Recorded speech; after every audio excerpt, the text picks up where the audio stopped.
वो इतराज़ बन गया। जज साहब ने एक क्लियर कट आर्डर पास कर दिया। उसके बाद चूँकि वकालतनामा डिस्प्यूटेड है अब तक, तो इसलिए जो है इसका बाबर आजम का कोर्ट में आना बहुत ज़रूरी है।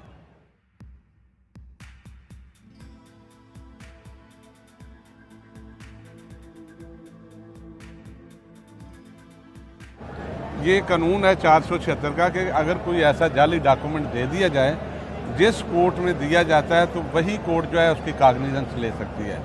क्योंकि इन्होंने एक राज़ीनामा, फेक राज़ीनामा बना के वो दिया था और उसकी बुनियाद पे हम पिछली डेट पे एप्लीकेशन देने जा रहे थे, तो चूँकि स्ट्राइक हो गई थी, स्ट्राइक की वजह से फिर वो हो नहीं सकी।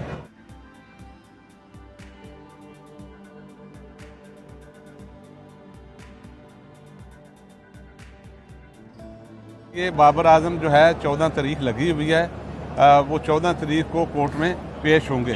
अगर नहीं होंगे तो कोर्ट फिर उनके खिलाफ जो लीगल प्रोसीडिंग बनती है वो करेगी।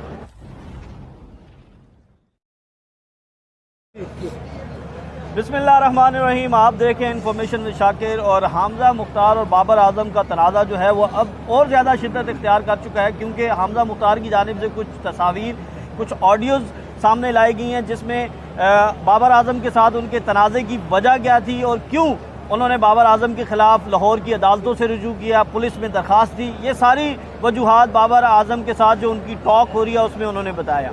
इसके साथ साथ बड़ी खबर यह है कि बाबर आजम अब पाकिस्तान में पहुंच चुके हैं। क्या बाबर आजम पाकिस्तान में आकर मुकदमात का सामना करेंगे? क्या हमजा मुख्तार बाबर आजम को अदालत में लाने के लिए कोई दरख्वास्त दायर करेंगी, या कानून इस पर क्या कहता है कि जब जिसके ऊपर इल्ज़ाम लगा है और केस अदालत में हो तो क्या वो ज़ाती हैसियत में अदालत में पेश हो सकता है कि नहीं हो सकता? हमारे साथ हमजा मुख्तार के वकील मौजूद हैं, हम इनसे बात करते हैं। शेख साहब, ये बताइएगा कि अब बाबर आजम आ गए हैं, तो अब जो उन्होंने दरख्वास्त दी थी, उनका पावर ऑफ अटॉर्नी दिया था, जो अपीयरेंस के लिए उन्होंने एक मेमो दिया था, अब उसकी कोई कानूनी हैसियत है या फिर बाबर आजम खुद पेश होंगे?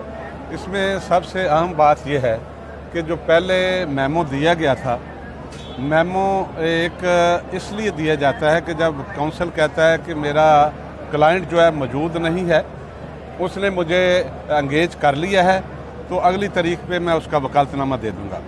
तो जब वकालतनामा दिया गया तो वकालतनामा जो था वो मेमो से पहले की डेट का था। वो इतराज़ बन गया। जज साहब ने एक क्लियर कट आर्डर पास कर दिया। उसके बाद चूँकि वकालतनामा डिस्प्यूटेड है अब तक, तो इसलिए जो है इसका बाबर आजम का कोर्ट में आना बहुत ज़रूरी है। दूसरी बात यह है कि 2-3 ऐसे डॉक्यूमेंट दिए गए हैं जिनको हमने डिस्प्यूट किया है कि वो जाली हैं, तो उसके लिए उसको मानने के लिए या रिबट करने के लिए बाबर आजम जो है 14 तारीख लगी हुई है, वो 14 तारीख को कोर्ट में पेश होंगे। अगर नहीं होंगे तो कोर्ट फिर उनके खिलाफ जो लीगल प्रोसीडिंग बनती है वो करेगी। ये कानून है 476 का कि अगर कोई ऐसा जाली डॉक्यूमेंट दे दिया जाए जिस कोर्ट में दिया जाता है, तो वही कोर्ट जो है उसकी कागनिजेंस ले सकती है। क्योंकि इन्होंने एक राज़ीनामा, फेक राज़ीनामा बना के वो दिया था और उसकी बुनियाद पे हम पिछली डेट पे एप्लीकेशन देने जा रहे थे, तो चूँकि स्ट्राइक हो गई थी, स्ट्राइक की वजह से फिर वो हो नहीं सकी।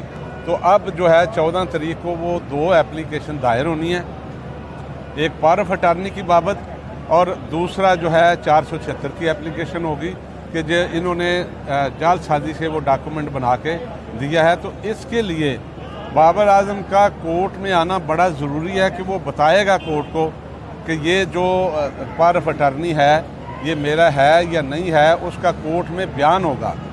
अगर वो नहीं आएगा तो ये समझा जाएगा कि उसका ये पावर ऑफ अटॉर्नी पहला नहीं था, ये फौज पावर ऑफ अटॉर्नी था और उस पर फिर प्रोसीडिंग जो है वो शुरू हो जाएगी। अच्छा शेख साहब, ये बताइएगा कि जो 2 दरखास्तें हैं आपकी, उनसे मुतालिक थोड़ा सा बता दें। और दूसरा, अब बाबर आजम अगर वो कोर्ट में नहीं आते तो क्या आपकी जानिब से कोई दरख्वास्त दायर की जाएगी कि वो ज़ाती हैसियत में पेश होकर जो है वो वजाहत करें? हमने वो दरख्वास्तें तैयार की हुई हैं और वो तारीख पर 14 तारीख को हम वो पेश करेंगे।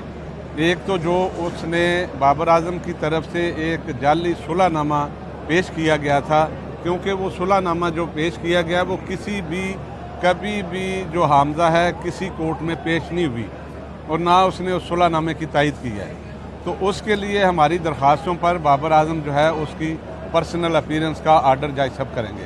जी बिल्कुल, ताज़ा तरीन सूरत हाल ये है कि बाबर आजम पाकिस्तान में आ चुके हैं। उनके खिलाफ जो दायर दरखास्तें अब उन्हें खुद ज़ाती हैसियत में बुलवाने के लिए हमजा के वकील की जानिब से भी तैयारी कर ली गई है। दूसरा उनका ये कहना है कि कानूनी तौर पर उन्हें खुद भी पेश होना पड़ेगा, क्योंकि उनके जो डॉक्यूमेंट्स, उनका जो पावर ऑफ अटार्नी, उनका अपीयरेंस, मेमो ऑफ अपीयरेंस पेश किया गया था, तो उसकी बाबत उन्हें खुद पेश होकर अदालत में ये बयान देना ज़रूरी है। वो खुद बता। इसके साथ साथ FIA में भी दरख्वास्त दे दी गई है और पहली दफ़ा ये बात सामने आ रही है कि इस दरख्वास्त में बाबर आजम को फरीक बनाया गया है। वो काबिल एतराज़ तस्वीर, वीडियोज़ और वो मवाद जो है वो FIA को दिया गया और ये कहा गया है कि इस मवाद के एवज जो है उन्हें ब्लैकमेल किया जा रहा है। अगली वीडियो में हम आपके साथ मज़ीद तफसीलात लेकर आएंगे। तब तक के लिए इजाज़त दें। अल्लाह हाफिज़। बहुत